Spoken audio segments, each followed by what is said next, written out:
La sonrisa local la dio Juventud Guadalupe, que cerró muy bien la apertura y comenzó muy bien el clausura.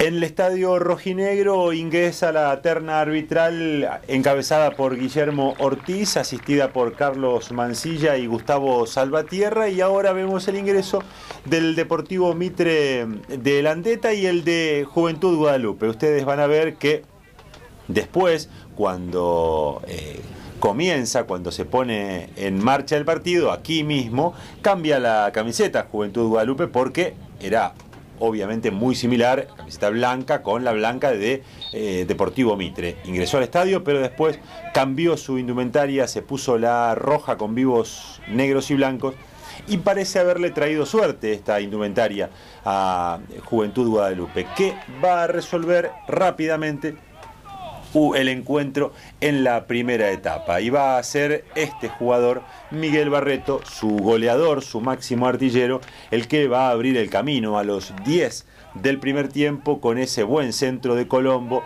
cabezazo ganándole a todos de Barreto y definición en su hábitat natural. Barreto se siente muy bien en el área rival y así lo demuestra partido tras partido. Ya se metió entre los máximos goleadores de esta Liga Departamental San Martín de esta temporada 2011. Pero ya va a haber tiempo para eso. Ahora recorremos formaciones. El rojinegro presentó dos cambios respecto de su presentación anterior, que también fue triunfo ante Atlético Sastre: el ingreso del Chico Romero en lugar de Palacios y Torres por Scarponi. Por eso Gustavo Mana fue el arquero, los defensores Luis Bastida, Sebastián Cortés, Romero y Víctor Páez, los volantes Jonathan Torres, Néstor Ríos, Fernando Colombo, Alejandro Lula Suárez y Jorge Sniadowski, y el delantero de punta Miguel Barreto, en una formación que lo tiene como en una especie de enganche a ese número 10 que vemos ejecutando el tiro libre, a Lula Suárez y a Sniadowski con libertad por el sector izquierdo para llegar bastante hasta el área rival, una especie de media punta, si se quiere, lo de Sniadowski. Pero hay que hablar de este tiro libre, de este cabezazo de Luis Bastida, el defensor, que va a tener su tarde soñada con 2 goles, y a los 22 minutos, en la mitad de ese primer tiempo, ya ponía 2 goles de diferencia para el conjunto dirigido técnicamente por Toti Iglesias. 22, partido 2-0. Aquí el panorama se complicaba todavía más para el Deportivo Mitre de Rubén Leyes, porque su defensor Fernando Maidana ve la tarjeta roja luego de una dura entrada sobre el jugador de Juventud Guadalupe. Después una tonta reacción de Fernando Maidana, que inmediatamente se arrepiente, pero ya era tarde. Seguramente reciba una dura sanción por ese empujón sobre el árbitro Guillermo Ortiz. Y en esa misma jugada de la expulsión va a observarse el tercer gol. Y es otra vez el jugador Luis Bastida que, con la casaca número 4, pone el partido 3-0 a los 35 de ese primer tiempo.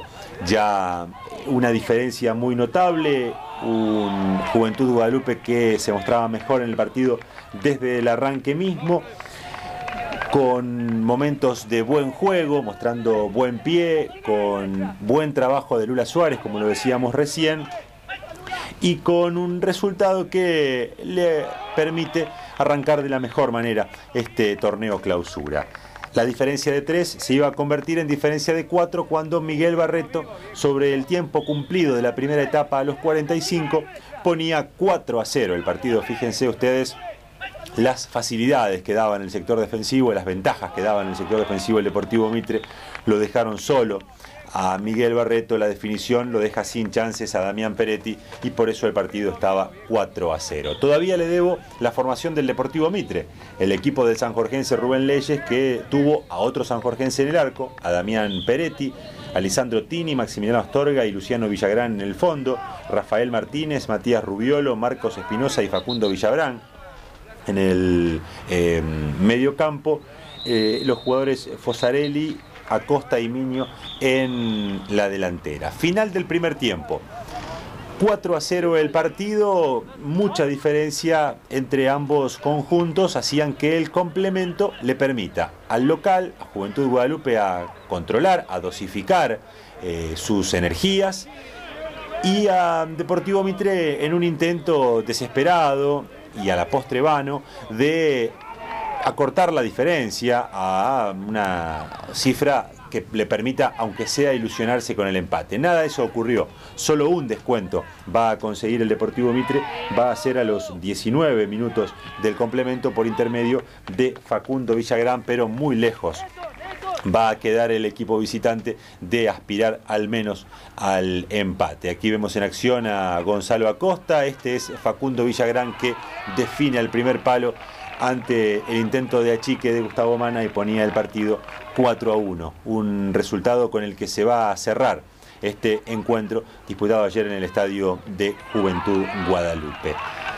4-1 arriba, un hombre menos para el Deportivo Mitre por la expulsión del primer tiempo de Maidana, todo liquidado. El complemento estuvo de más porque el buen rendimiento de Juventud Guadalupe le permitió cerrar rápidamente este primer triunfo del torneo Clausura. En el conjunto local, en Juventud Guadalupe, Walter Iglesias hizo entrar a Cristian Dente, aquí lo vemos, a Pablo Scarponi y a José Nisnovich. Todos ellos en el complemento para darle aire, para darle respiro a los jugadores que habían integrado el conjunto en la primera etapa. Es buena la racha que lleva adelante Juventud Guadalupe en este final del torneo Apertura y arranque del Clausura, porque viene de sumar 2 triunfos consecutivos. En la fecha pasada, la última del torneo Apertura, le había ganado a Atlético Sastre como visitante y ayer arrancó con una goleada ante el Deportivo Mitre. Vale recordarlo, el Deportivo Mitre había ensayado una especie de recuperación en la segunda rueda del torneo Apertura, una recuperación que le permitió, por ejemplo, ganarle a Trebolense como visitante y sumar sus primeros puntos en esa condición, y de local el Deportivo Mitre se hizo un rival complicado, perdiendo muy pocos partidos en esa condición, en su propio estadio ubicado en la localidad de Landeta. Triunfo de Juventud Guadalupe, buen arranque para los de Toti Iglesias en el Clausura y se permiten ilusionar, por lo menos con pelear cosas importantes en este Clausura que tiene recuerden, 4 equipos clasificándose en cada una de las zonas.